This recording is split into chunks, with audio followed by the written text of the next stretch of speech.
हरिः ओम्।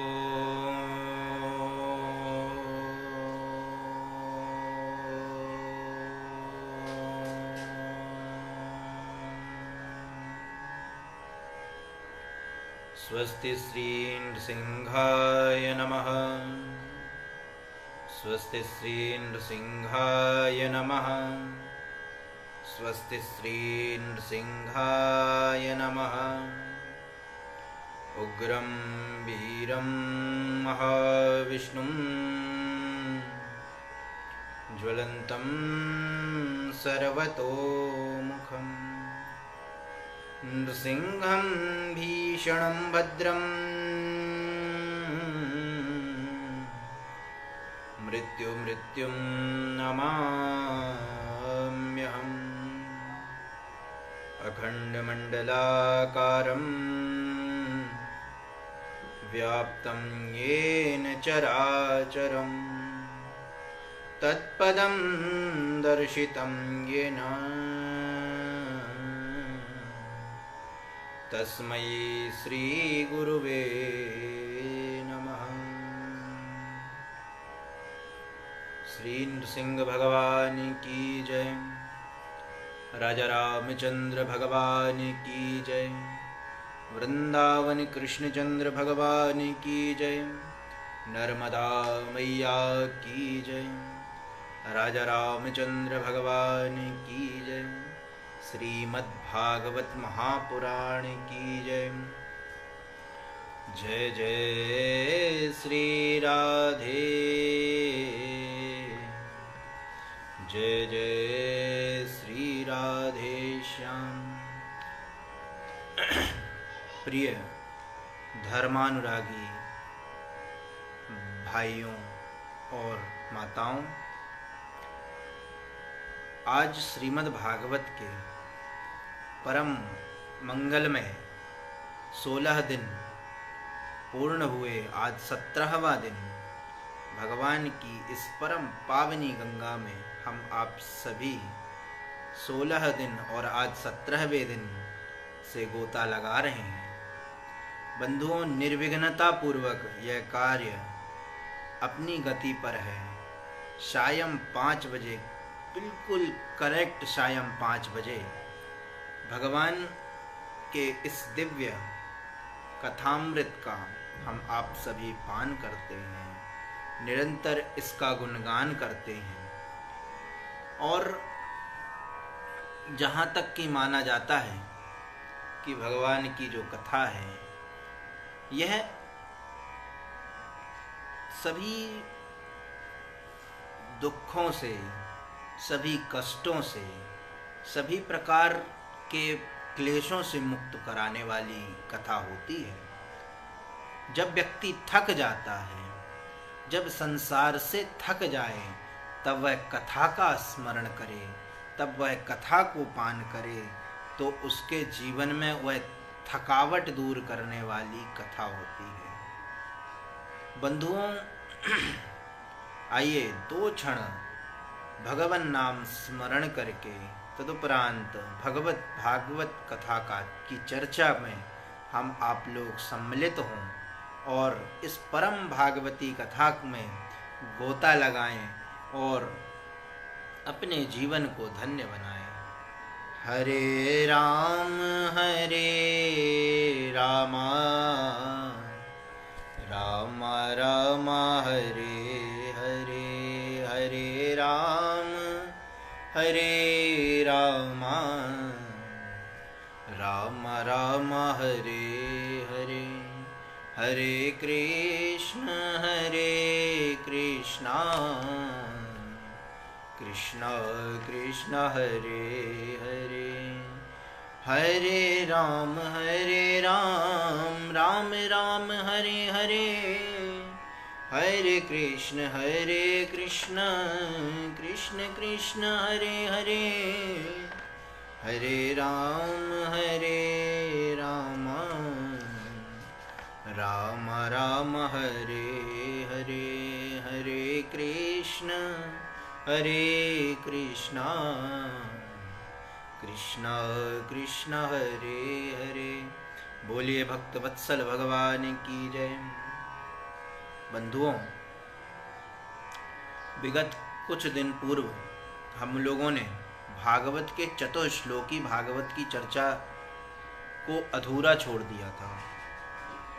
आज ध्रुव के प्रसंग को लेकर और कुछ समय हम लोग ध्रुव के कथा को तो आगे श्रवण करेंगे ही, लेकिन भगवत भागवत चर्चा में जो प्रमुख 4 श्लोक हैं, जो प्रमुख 4 श्लोक कैसे होते हैं, 4 श्लोकों का अभिप्राय नारद जी ने जो 4 श्लोकों की प्राप्ति वेदव्यास जी को कराई थी, वह प्रमुख श्लोक श्रीमद् भागवत के बिल्कुल सबसे उपयोगी श्लोक माने जाते हैं। अच्छा, ये तो रही, लेकिन भागवत के तो हर एक श्लोक प्रमुख है।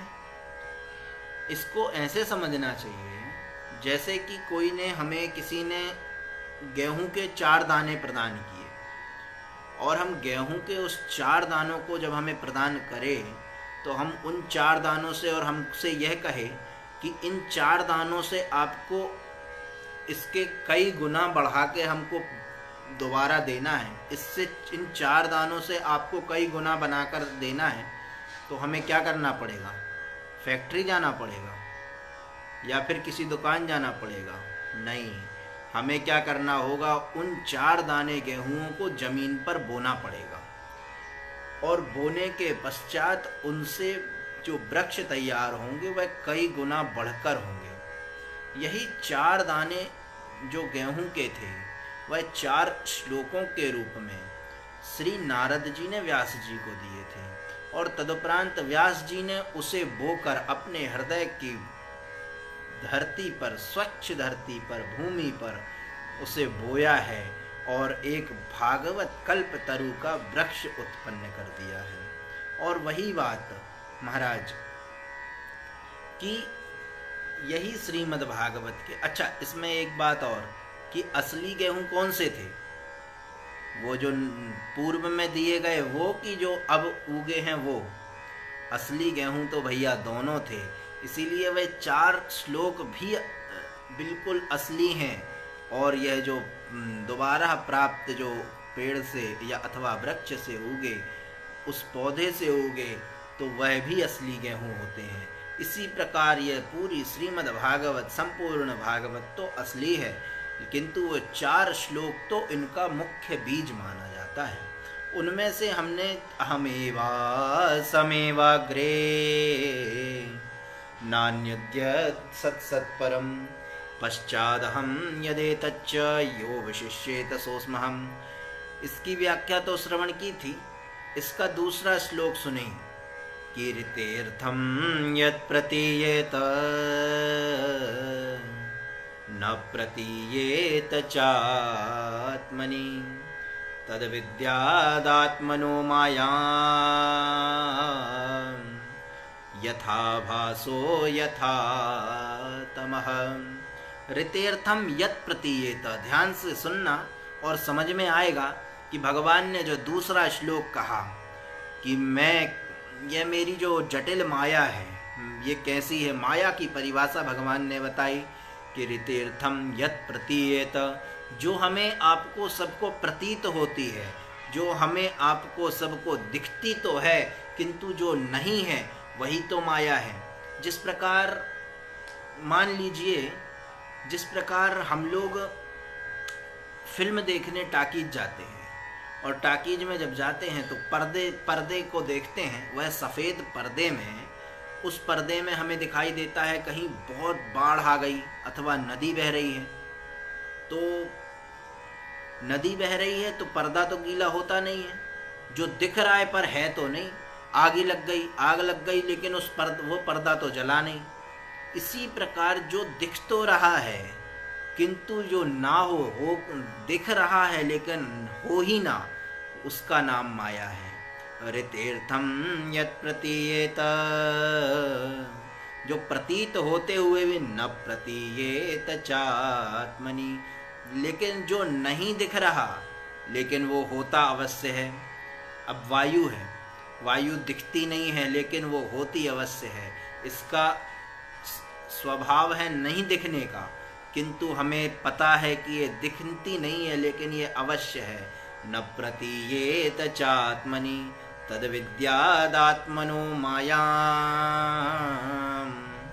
यथा भासो यथा तमः। इसी प्रकार भगवान की ये जो माया है, इस माया का जो कहना है, वह माया तो सबसे जटिल है, सबसे कठिन है। और एक संत कहते हैं कि ये माया तेरी बहुत कठिन है राम, ये माया तेरी बहुत कठिन है राम। दुख में सुख दिखला के बनाती बड़े बड़ों को गुलाम, दुख में सुख दिखला के बनाती बड़े बड़ों को गुलाम। ये माया तेरी बहुत कठिन है राम, ये माया तेरी बहुत कठिन है राम। अब इस माया का सबसे बड़ा खेल क्या है? ये कहते हैं कि करता नित्य विरोध क्रोध का कहता बुरा परिणाम। हम आप सभी अपने घर में अपने अथवा व्यासपीठ में बैठ के अथवा उपदेश देते समय या अपने घर में अपने बच्चों को उपदेश देते हैं कि बेटा गुस्सा नहीं करना चाहिए, गुस्सा बहुत बुरी चीज़ होती है, गुस्से में हमेशा कंट्रोल रखना चाहिए। तो जब क्रोध आता, लेकिन जब खुद को क्रोध आता है तब मंच से उपदेश दिया जाए कि भैया क्रोध नहीं करना चाहिए, क्रोध बहुत बुरी चीज़ होती है, लेकिन जब खुद को क्रोध आता है तब क्या होता है? करता नित्य विरोध क्रोध का कहता बुरा परिणाम, करता नित्य विरोध क्रोध का कहता बुरा परिणाम। होता क्रोधित स्वयं तो होती, होता क्रोधित स्वयं तो होती वाणी बिना लगाम। ये माया तेरी बहुत कठिन है राम, ये माया तेरी बहुत कठिन है राम। रक्त, अब ये जो माया है, माया, अब हम लोग माया में ही तो हैं। रक्त मांस हड्डी के ढेर पर चढ़ा हुआ है चांद। ये हमारा शरीर कैसे बना है? रक्त मांस और हड्डियों का सबका एक ढेर बनाकर इसके ऊपर चमड़ी पहना दी है। रक्त मांस हड्डी के ढेर पर चढ़ा हुआ है चांद। देख इसी की सुंदरता, देख इसी की सुंदरता हो जाती नींद हराम। ये माया तेरी बहुत कठिन है राम, ये माया तेरी बहुत कठिन है राम। मृत्यु देखता औरों की रोज सवेरे शाम, दिन रात सुबह शाम हम लोगों के मरने वालों की संख्या देखते जा रहे हैं, देखते जा रहे हैं, लेकिन मृत्यु देखता है औरों की रोज सवेरे शाम। भवन बनाता ऐसे जैसे, भवन बनाता ऐसे जैसे हरदम यहाँ मुकाम। ये माया तेरी बहुत कठिन है राम, ये माया तेरी बहुत कठिन है राम। अंत में कहते हैं कि हे राजेश्वर, राजेश्वर प्रभु तुम करुणा निधि मायापति हैं राम। राजेश्वर प्रभु तुम करुणापति मायापति हैं राम। नाथ निवारो अपनी माया, नाथ निवारो अपनी माया, जीवन है विश्राम।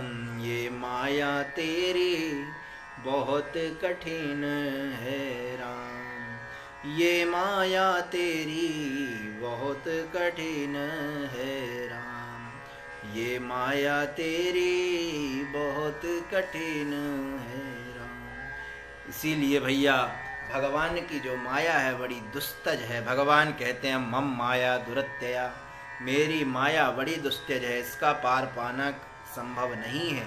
और भैया अभी जो बात कही कि क्रोध नहीं करना चाहिए, ये तो बात बिल्कुल पक्की है कि क्रोध नहीं करना चाहिए, लेकिन जब खुद को क्रोध आ जाए तो इस क्रोध को भी रोका नहीं जा सकता। लेकिन हमारे शास्त्रों में कुछ वर्णन है कि क्रोध कुछ जगह तो बिल्कुल ही नहीं करना चाहिए, कुछ स्थान हैं जहाँ पर कभी क्रोध नहीं करना चाहिए। समय हो, आपके पास कुछ हो तो उसको बिल्कुल अवश्य नोट करना कि इन 6 जगह कभी भी क्रोध नहीं करना चाहिए। पहला, सबसे पहला, सुबह कभी क्रोध नहीं करना चाहिए। सुबह सुबह कभी भी क्रोध नहीं करना चाहिए। हम प्रातःकाल उठते हैं, कुछ भी हो जाए, कोई दुश्मन भी सन्मुख आ जाए, सब हो जाए, लेकिन कभी जीवन में सुबह सुबह कभी क्रोध नहीं करना चाहिए। इसीलिए कहा जाता है, कई लोग कहते हैं कंट्रोल योर सेल्फ, इसीलिए अपने आप को कंट्रोल करने की आवश्यकता है। इसीलिए भैया सुबह सुबह क्रोध नहीं करना चाहिए।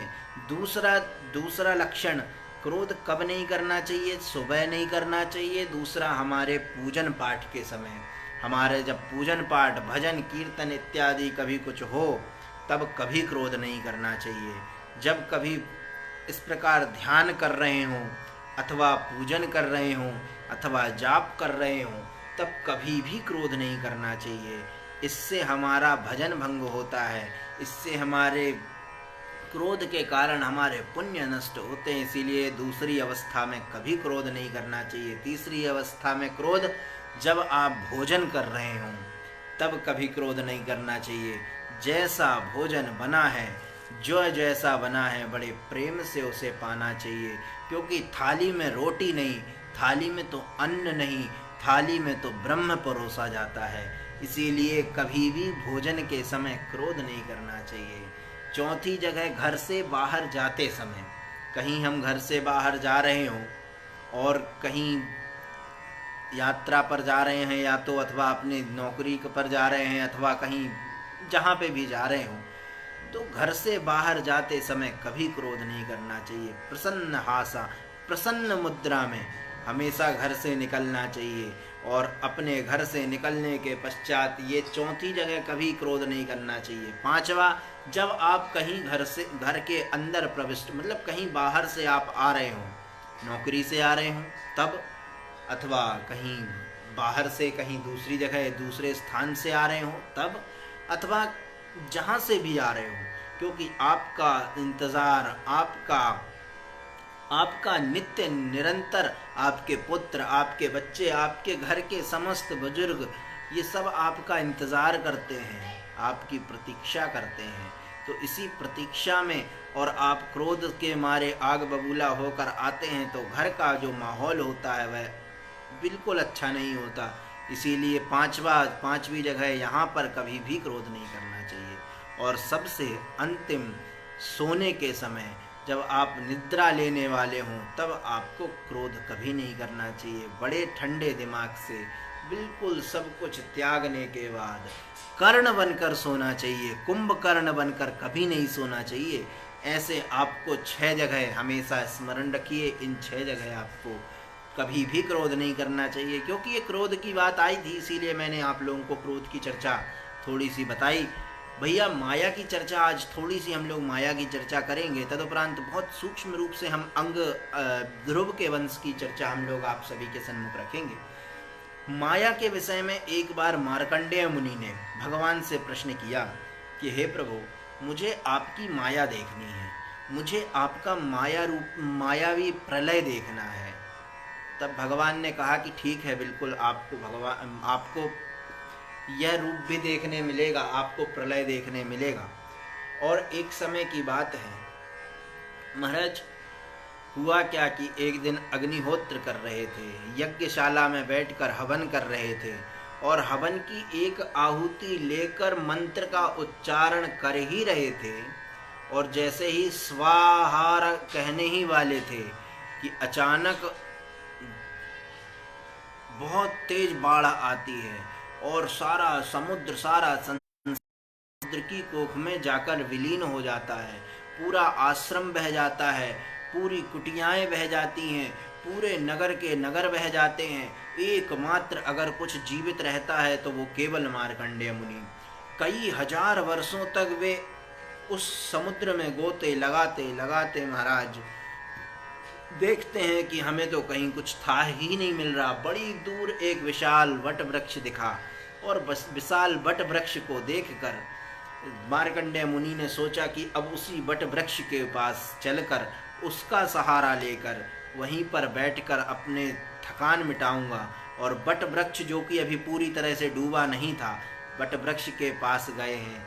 और वट वृक्ष के पास जैसे ही गए तो एक बिल्कुल नन्हा सा बालक एक प्यारे से कमल के पत्ते पर लेटा हुआ है, अपने दाहिने पैर के अंगूठे को अपने मुख पर रखा हुआ है।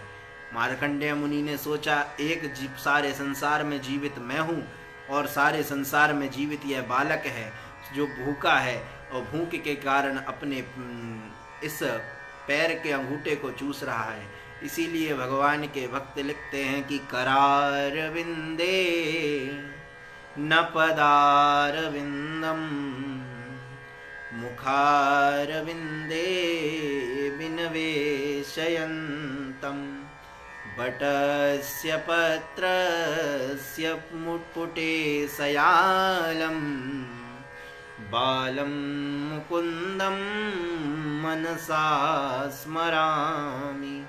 बाल मुकुंद भगवान का दर्शन किया जो बटस्य पत्रस्य मुटे सयालम, ऐसे भगवान का जैसे ही दर्शन किया तो श्री मार्कंडेय मुनि पहुँचते हैं उनके सन्मुख। जैसे ही पहुँचे उसे गोद में लेने की इच्छा थी और जैसे ही महाराज गोद में लेने ही वाले तो भगवान ने एक जोर से सांस ली तो नासिका के द्वारा मार्कंडेय मुनि भगवान के अंदर प्रविष्ट हो गए।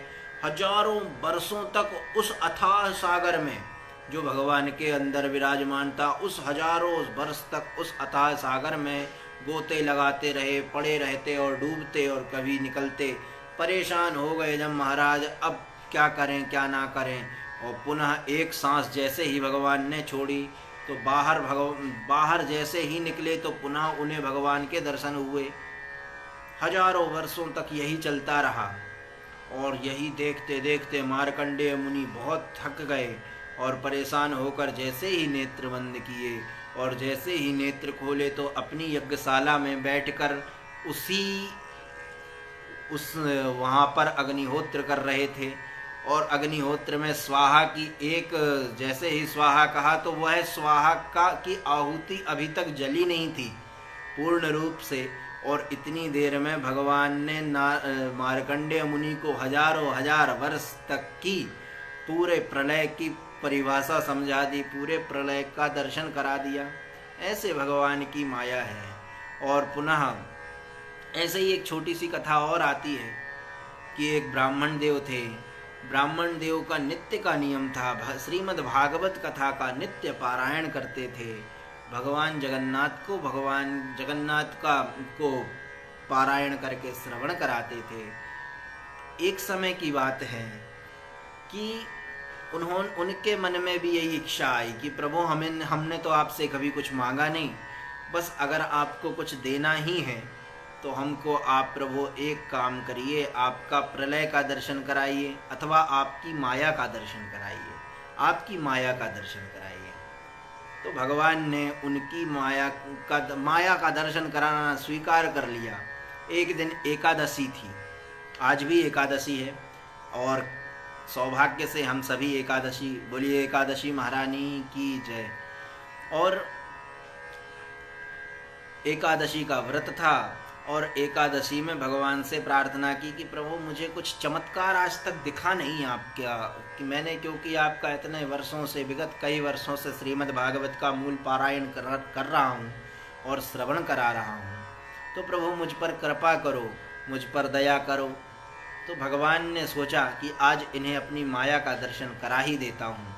अपनी पत्नी से पंडित जी ने कहा कि देवी आज तुम एकादशी है तो आज कुछ फलाहार बनाकर, आज कुछ खिचड़ी बनाकर मेरे लिए रखो, मैं जाता हूँ समुद्र स्नान करूँगा और स्नान करके लौटूँगा।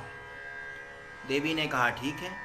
अब घर में बच्चे थे और पत्नी थी, घर में बच्चे जो कि छोटे छोटे नन्हे नन्हे बच्चे थे।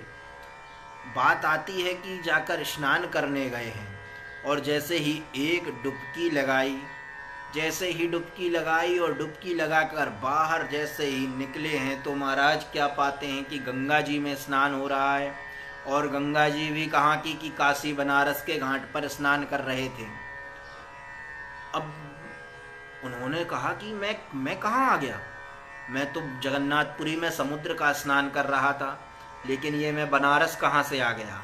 और बनारस में आ भी गया तो इस बनारस के घाट पर कहाँ से आया, और घाट पर आ ही गया हूँ तो अब मैं करूँ क्या। बाहर निकले, थोड़े विचलित थे, मन से परेशान थे। जैसे ही बाहर निकले कुछ लोगों से पूछा, भैया ये कहाँ, कौन सा स्थान है, तो बोले ये बनारस है। अच्छा, मैं बनारस आ कैसे गया, स्नान तो मैं जगन्नाथपुरी में कर रहा था। अब भ्रमित हुए, अब लोगों से बता भी नहीं सकते कि ये सब लोग मूर्ख समझेंगे, तो क्या करें। तो थोड़ा बहुत घूमते रहे। अब युवावस्था भी समझ में आने लगी कि ये युवा हो गए हैं। तो एक पंडित जी ने पकड़ लिया कि भैया तुम पूजा कराते हो। बोले हाँ हम पूजा कराते हैं, चलो हमारे घर पूजा करा दो। पंडित जी ने पंडित जी से के घर में पूजन कराई और वहीं पर उन्होंने देखा कि लड़का तो होनहार है। अब वही पंडित जी जो जगन्नाथपुरी से यहाँ आए थे उनको देखकर पसंद कर लिया, उनकी कन्या की शादी उस पंडित जी से करा दी। उनके दिमाग में आ रहा था कि मैं तो पहले से ही विवाहित हूँ, बहुत विरोध किया, लेकिन अब कहें किससे कि हम वहाँ से जगन्नाथपुरी में डुबकी लगाए तो यहाँ निकले। किसी से कहने में भी शर्म लगे, लाज लगे। हो सकता है कि मैं स्वप्न देख रहा हूँ, ये स्वप्न है कि वो स्वप्न था, कुछ पता नहीं चल रहा, समझ में नहीं आ रहा। अब पंडित जी की मनोदशा देखी गई। अब पंडित जी की यहाँ पर विवाह भी हो गया, बनारस में विवाह हो गया। बनारस में विवाह होने के पश्चात कई वर्ष बीत गए। कई वर्ष बीतने के बाद पंडित जी के बालक हो गए, बच्चे हो गए, नाती पोता सब हो गए। पंडित जी अब धीरे धीरे स्मरण करते कि मेरी पत्नी तो अब बूढ़ी हो गई होगी, जगन्नाथपुरी वाली पत्नी अब तो बूढ़ी हो गई होगी, अथवा मेरी पत्नी तो हो सकता है कि वह दीनहीन अवस्था में मर गई हो। अब मेरे बाद तो उसको खाना खिलाने वाला कोई होगा नहीं, भोजन कराने वाला कोई होगा नहीं, तो हम कैसे मान लें कि भैया उस मेरी पत्नी जीवित होगी। जब ये सब सोचते रहे और एक जब नाती पोता सब घर पर हो गए, एक दिन कहा पंडित जी ने कि अब एक काम करते हैं कि महाराज हम गंगा जी स्नान करके आते हैं, देवी तुम खाना बनाओ, भोजन बनाओ। और दूसरी पत्नी ने भोजन बनाना प्रारंभ किया। यहाँ जैसे ही गंगा स्नान करने के लिए डुबकी लगाई तो महाराज निकले जगन्नाथपुरी में। अब ये देख के फिर आश्चर्यचकित कि मैं जगन्नाथपुरी आ गया और विगत कई वर्षों बाद आया हूँ, तो चलो अब मैं आ ही गया हूँ तो मैं अपने उस स्थान को देख कर आऊँ जहाँ पर मैं पहले अपनी पत्नी के साथ, अपनी भार्या के साथ रहता था। अब पता नहीं मेरी पत्नी होगी भी कि नहीं, जीवित होगी कि नहीं। ये सब सोचते सोचते महाराज अपने उस घर पर गए। अपने घर पर जैसे ही पहुँचे तो देखा कि पत्नी तो है, कोई तो रहता है। और जैसे ही अंदर आए हैं वो अंदर आकर जैसे ही पत्नी को देखा, पत्नी कहती इतनी जल्दी आ गए आप, अभी तो आपकी खिचड़ी बनकर तैयार भी नहीं हुई। पंडित जी ने कहा तो इतनी जल्दी, मैं तो कई वर्षों बाद आया। तो बोले क्यों मूर्खों जैसी बात करते हो महाराज जी, अभी 10 मिनट पहले तो आप स्नान करने गए थे। ऐसी भगवान की बड़ी प्रेम भरी माया। और फिर जगन्नाथ भगवान को बारंबार हाथ जोड़कर पंडित जी ने बारंबार प्रणाम किया कि हे प्रभु, मैं धन्य हो गया, आपने मुझे अपनी माया का दर्शन करा दिया। ऐसी भगवान की परम मंगलमय माया का दर्शन होता है और भगवान की अनुग्रहित कृपा से हम सभी भगवान की परम मंगलमय माया का दर्शन कर पाते हैं। महाराज यह कथा तो माया पर हो गई और माया का यह स्वरूप है, यह सब हम लोगों ने जान लिया। अब हम लोग थोड़ी सी कथा में प्रविष्ट हो जाएं, 2-5 मिनट की ये कथा का श्रवण भी कर लें कि श्रीमद् भागवत में हम लोगों ने कल ध्रुव चरित्र का श्रवण किया और ध्रुव चरित्र के पश्चात ध्रुव के पुत्र का नाम उत्कल हुआ। उत्कल को राज्य प्रदान किया ध्रुव ने तो उत्कल ने राज्य किया नहीं। उत्कल ने अपने छोटे भाई बत्सर को राज्य दे दिया। बत्सर ने राज्य किया। आगे उनके ही वंश में, वंशावली के वर्णन में आता है कि उल्मुक नाम के राजा हुए, जिनकी पत्नी का नाम पुष्करणी था, जिनके 6 पुत्र हुए, तो जिनमें सबसे बड़े अंग हुए। अंग की पत्नी का नाम था सुनीता। अब कल हम लोगों ने अधर्म के वंश का भी वर्णन श्रवण किया था। कल आप लोगों ने भगवान ब्रह्मा के पुत्र अधर्म, धर्म और अधर्म ये ब्रह्मा के ही पुत्र हैं। तो अधर्म के ही घर में सुनीता, अर्थात जो कि मृत्यु और भय की पुत्री का नाम सुनीता है, तो वही सुनीता का विवाह अंग से हुआ। और जिसका घर, जिसका परिवार ही अधर्ममय हो, तो उसके घर धार्मिक पुत्र कैसे प्रकट हो सकता है, यही सोचकर उनके घर में वेन की उत्पत्ति हुई। वेन अर्थात उनके पुत्र जिसका नाम वेन था, उसकी उत्पत्ति हुई। बड़ा दुष्ट था। अपने सहपाठियों को मृत्यु के घाट उतार देता, उनकी हत्या कर देता, उनका वध कर देता, चोरी इत्यादि व्यभिचार सब करता। राजा अंग ने बहुत समझाने की कोशिश की, किंतु नहीं माना। और अंततोगत्वा अंग राजा ने अपने पुत्र का परित्याग बड़े प्रेम से कर दिया, अपने राज्य का परित्याग कर दिया और वन की ओर चले गए। वेन जो कि बड़ा दुष्ट था, उसे राजा बनाया गया। राजा जब बन गया, तब वेन बहुत दुष्ट आत्मा, जिसके राज्य में कोई सुखी नहीं था, सब दुखी थे। यज्ञ इत्यादि सब बंद थी। वेन कहता था कि अगर तुम्हें पूजा करना है तो मेरी करो, अगर तुम्हें भजन करना है तो मेरा करो, अगर तुम्हें जो कुछ भी समर्पित करना है मुझे समर्पित करो, क्योंकि मैं ही भगवान हूँ। वेन कहता कि मेरे नाम से आहुति डाला करो, ओम वेनाय स्वाहा। जब यह सब बातें ब्राह्मणों को पता चली, ब्राह्मणों ने समझाने का प्रयत्न किया, किंतु वेन नहीं माना। और जब वेन नहीं माना तो महाराज ब्राह्मणों की एकमात्र हुंकार से, क्योंकि जो व्यक्ति परमात्मा से द्रोह कर लेता है उसकी तो वैसे ही मृत्यु हो जाती है, और इसी कारण ब्राह्मणों की केवल और केवल हुंकार मात्र से वेन की मृत्यु हो गई। अब जब वेन की मृत्यु हुई, तब अब सिंहासन खाली, और जब सिंहासन खाली होता है, बिना राजा के सिंहासन का कोई महत्व नहीं होता, और बिना राजा के किसी राज्य का, किसी राष्ट्र का कोई महत्व नहीं होता। इसीलिए वेन के शरीर का मंथन किया गया, वेन के शरीर को मथा गया। उसकी दाहिनी जंघा को जब महाराज मथा गया, तो दाहिनी जंघा से एक निषाद का जन्म हुआ, जो कि बहुत छोटा था, काला था और सर्व विकारों से युक्त था। किंतु उसे कहा गया कि बेटा तुम जाओ, तुम्हारी कोई आवश्यकता नहीं है। इसके पश्चात पुनः उसकी जंघा का मंथन किया गया, और जंघा के मंथन से भगवान ने, उसकी वेन के जंघा से भगवान ने अवतार लिया, और अपनी पत्नी के साथ भगवान नारायण ने अवतार लिया, जिनका नाम पृथु हुआ। और जो पत्नी लक्ष्मी के साथ अवतार लिए, तो वह अवतार में उनका नाम अर्ची पड़ा। ये दोनों, बोलिए पृथु भगवान की जय। भगवान के अवतारों में 24 अवतार में यह पृथु अवतार, जिसकी कथा, इनकी स्तुति, इनका भगवान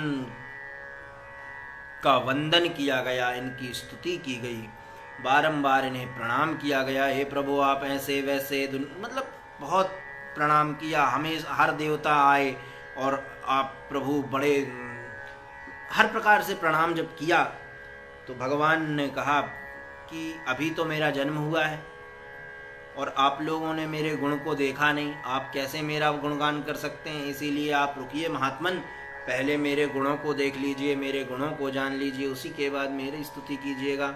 ऐसे पृथु भगवान थे, जिनकी कथा को कल हम लोग श्रवण करेंगे, और बड़े प्रेम से, बड़े सूक्ष्म भाव से। आज मैंने माया का वर्णन इसलिए किया क्योंकि माया का वर्णन करना अति आवश्यक था, क्योंकि हम कथा में धीरे धीरे आगे बढ़ रहे थे और पीछे माया छूट रही थी। इसीलिए माया का वर्णन करना आवश्यक था, इसीलिए माया का वर्णन किया।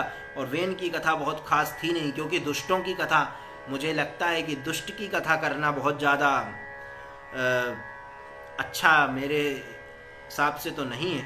तो दुष्ट की कथा तो बहुत प्रेम से, बहुत स्नेह से अपन ने थोड़ी से रूप से श्रवण कर ली, लेकिन कल हम लोग पृथु चरित्र को अवश्य श्रवण करेंगे। भगवान पृथु अवतार में क्या क्या कार्य करते हैं, उन्होंने क्या क्या कार्य किया, इन सब की विशेषता कल हम लोग नित्य की भांति कथा श्रवण करेंगे। कल पृथु अवतार की चर्चा हम लोग सभी लोग करेंगे। आप लोगों को तो कई लोग जो श्रवण करते हैं नित्य, फिर और जो सुनते होंगे उन सबको भगवान पृथु के विषय में बहुत कम ही जानकारी होगी। इसीलिए भगवान पृथु के विषय में हम लोग सभी लोग जानने का प्रयास करेंगे। ऐसी आप लोगों से निवेदन है कि कल भगवान पृथु का हम लोग सब कथा श्रवण करेंगे। भगवान पृथु के चरित्र, जीवन चरित्र को जानेंगे और उनका क्या जीवन चरित्र था, उनका जीवन कैसा था। और एक बात और, उन्हीं के नाम से इस धरा धाम का नाम पृथ्वी पड़ा, उन्हीं की कृपा से इस धरा धाम का नाम पृथ्वी पड़ा। तो उनके क्या कर्म थे जिसके कारण इस धरा का नाम पृथ्वी पड़ा, तो इन सब की चर्चा हम आप सब कल करेंगे। सबके लिए, आप लोगों के लिए एक बार आप लोगों से थोड़ी सी भेंट हो जाए। हमारे आज इंदौर से हमारे प्रिय बड़े भ्राता श्री अंशुल शास्त्री जी आज भागवत की इस परम पवित्र चर्चा में सम्मिलित हुए। आपको मैं हृदय से धन्यवाद देता हूँ। अरुण पटेल जी श्रीमद् भागवत के नित्य कथा श्रवण कर रहे हैं, आपको गोरखपुर से कथा श्रवण करते हैं, आपको भी बारंबार हृदय से धन्यवाद। संदीप त्रिपाठी जी गीता धाम से कथा श्रवण करते हैं, बहुत बहुत हृदय से धन्यवाद। हमारे सौरभ महाराज जी, आपको भी हृदय से बहुत बहुत धन्यवाद। नर्मदे हर, राधे राधे। आरती पटेल जी भागवत जी की कथा श्रवण करती हैं, बहुत बहुत हृदय से धन्यवाद, राधे राधे। सक्षम आनंद जी, रूपल जायसवाल सतना से, मनीषा तिवारी जी हमारी गुरु बहन साध्वी हैं, आपको हृदय से बारंबार प्रणाम करता हूँ। देवयानी सिंह जी उज्जैन से श्रीमद् भागवत का रसामृत पान कर रही हैं। बलराम ब्रजवासी जी छत्तीसगढ़ से कथा को श्रवण कर रहे हैं। श्रीमती नीतू पटेल जी श्रीमद् भागवत की नित्य श्रोता हैं, आपको भी बहुत बहुत धन्यवाद, राधे राधे। अमरेंद्र भैया दिल्ली से भागवत जी की कथा को श्रवण कर रहे हैं, इनको भी बहुत बहुत जय श्री राधे। नरेंद्र वशिष्ठ जी महाराज जी हरियाणा से श्रीमद् भागवत की कथा को श्रवण कर रहे हैं। आप बहुत अच्छे ज्योतिष के प्रखर हैं और ज्योतिष में आप बड़े अग्रगण्य हैं, मैं आपको प्रणाम करता हूँ। कुसुम बर्मन जी, आप धन्वंतरी नगर से कथा श्रवण कर रही हैं, आपको भी बहुत बहुत राधे राधे, धन्यवाद। हिमांशु वैष्णव जी, आपको भी बहुत बहुत धन्यवाद, आप मंडला से कथा श्रवण कर रहे हैं। हमारे गुड्डू महाराज जी, आप भी नित्य भागवत जी की कथा को श्रवण करते हैं, आपको भी बहुत बहुत धन्यवाद। हमारे यजमान श्री रंजीता लोधी जी चौकीताल से भागवत जी की कथा श्रवण करती हैं, आपको भी बहुत बहुत हृदय से धन्यवाद। वृंदावन धाम से हमारे बड़े ही प्रिय और बड़े ही श्रेष्ठ वीणा वादक, सितार वादक हमारे विपिन तिवारी भैया जी, आपको भी बहुत बहुत राधे राधे, धन्यवाद। श्रीमान जगदीश साहू जी, आज आप कथा में थोड़ा लेट हो गए, किंतु कोई बात नहीं, मैं आपसे आप प्रयास करें शाम 5 बजे नित्य कथा में उपस्थित हों। आप सभी को बारंबार हृदय से धन्यवाद, राधे राधे। एवं प्रत्यक्ष और अप्रत्यक्ष रूप से जो भी भागवत जी की कथा को श्रवण करते हैं, उन सभी को बहुत बहुत बहुत बहुत धन्यवाद। आप सभी भागवत जी की अनंत अनंत कथा को प्राप्त करें, भगवान की असीम कृपा को प्राप्त करें। आपके मन में जो भी प्राप्ति की इच्छा हो, वैसे तो भागवत जी सभी कामनाओं का नाश कर देती हैं, किंतु श्रीमद् भागवत जी संपूर्ण कामनाओं को प्रदान करने वाली भी हैं, इसीलिए आपकी अच्छी कामनाओं की पूर्ति श्रीमद् भागवत जी आपके लिए करें, ऐसी मैं आपसे और भागवत जी से प्रार्थना करता हूँ, निवेदन करता हूँ। आप भगवान पृथु का चरित्र कल अवश्य श्रवण करें, ऐसी मेरी आप लोगों से निवेदन है। आप नित्य की भांति सायं 5 बजे अवश्य आवें और भगवान की परम मंगलमयी भागीरथी कथा का श्रवण और गायन करें। यह श्रीमद् भागवत कोई अनुष्ठान नहीं है, यह केवल एक विशेष चर्चा है जिसका नाम हम लोगों ने भगवत भागवत चर्चा दिया है। केवल इसमें चर्चा कर रहे हैं, एक विशेष रूप से एक एक श्लोकों की महत्ता को बता रहे हैं, जो प्रमुख रूप से जिन चर्चाओं को मंच से नहीं किया जाता उन चर्चाओं को कर रहे हैं। और इसमें किसी भी प्रकार की कोई हानि नहीं है कि ये मंच से ही भागवत हो, क्योंकि मुझे लगता है कि श्रीमद् भागवत तो गेहे गेहे जने जने, नारद जी ने जब कहा कि हर घर में श्रीमद् भागवत की कथा मैं कहूँगा, तो हर घर में मंच उपलब्ध नहीं हो सकता, हर घर में माइक साउंड उपलब्ध नहीं हो सकता, हर घर में संगीत उपलब्ध नहीं हो सकता, लेकिन हर घर में भागवत उपलब्ध हो सकती है, हर घर में भक्त उपलब्ध हो सकते हैं, हर घर में भगवान की भक्ति और भगवान की जिज्ञासा उपलब्ध हो सकती है। इसीलिए यह कथा जितनी हो सके, चूँकि एक बात यह है कि कुछ लोगों का कहना ऐसा है कि ये ऑनलाइन कथा में ना जाने क्या क्या हो, जैसी भी बात हो, किंतु भैया यही ऑनलाइन कथा मुझे तो ये लगता है, क्योंकि ऑनलाइन कथा तो एक ऐसी चीज़ होती है ना, जैसे कि मिट्टी होती है। मिट्टी का क्या कार्य क्या है, इसको तो कुम्हार जिस अवस्था में ढालता है उसी अवस्था में आती है। मिट्टी का कार्य उसी मिट्टी से मटका भी बनाया जा सकता है और उसी मिट्टी से चिलम भी बनाई जा सकती है। वही मिट्टी में जल भरकर रखेंगे तो व्यक्ति पिएगा तो उसका जीवन, उसका गला, उसका कंठ, उसका शरीर ठंडक, उसके जीवन में शीतलता आएगी, ठंडकता आएगी। किंतु वही मिट्टी से चिलम भी बनती है, उसको जब फूंकते हैं, उसका जब नशा करते हैं तो अंदर भी जलता है, बाहर भी जलता है। इसी प्रकार यह इंटरनेट, उसी प्रकार यह फेसबुक, मुझे लगता है अगर अश्लीलता फैलानी हो तो भी यह बिल्कुल कारगर साबित होगी। और अगर इसी फेसबुक के माध्यम से हम सत्संग में जुड़ते हैं तो हमारे जीवन में ये पक्की बात है कि हम लोग इसी जीवन में, इसी कथा के माध्यम से भगवान के प्रिय भी बन सकते हैं। इसीलिए भैया इस श्रीमद् भागवत का पाठ जैसे ही हो, जैसे भी बने, जो भी बने, हम इसका श्रवण करें किसी भी प्रकार से, क्योंकि उसी मिट्टी से घड़ा बनता है और उसी मिट्टी से चिलम बनती है।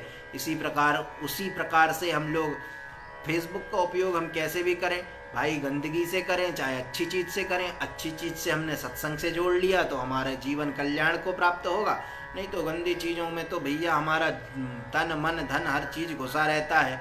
आज का हर व्यक्ति इसी में लगा है। इसीलिए इंटरनेट का उपयोग भी व्यक्ति के जीवन में कल्याण का मार्ग प्रशस्त करे। इन्हीं सभी बातों के साथ आप सभी को जय श्री राधे, जय श्री कृष्णा। आप लोग नित्य भागवत जी की इस परम मंगलमयी कथा को श्रवण करेंगे। और आइए 2 क्षण भगवान नाम स्मरण तदुपरांत अपनी वाणी को विराम दूं। हरे राम राम राम सीता राम राम राम, हरे राम राम राम सीता राम राम राम, हरे राम राम राम सीता राम राम राम, हरे राम राम राम सीता राम राम राम। जय जय श्री राधे, जय श्री कृष्णा। बोलिए नर्मदा मैया की जय, श्री हनुमान जी महाराज की जय। धर्म की जय हो, अधर्म का नाश हो, प्राणियों में सद्भावना हो, विश्व का कल्याण हो।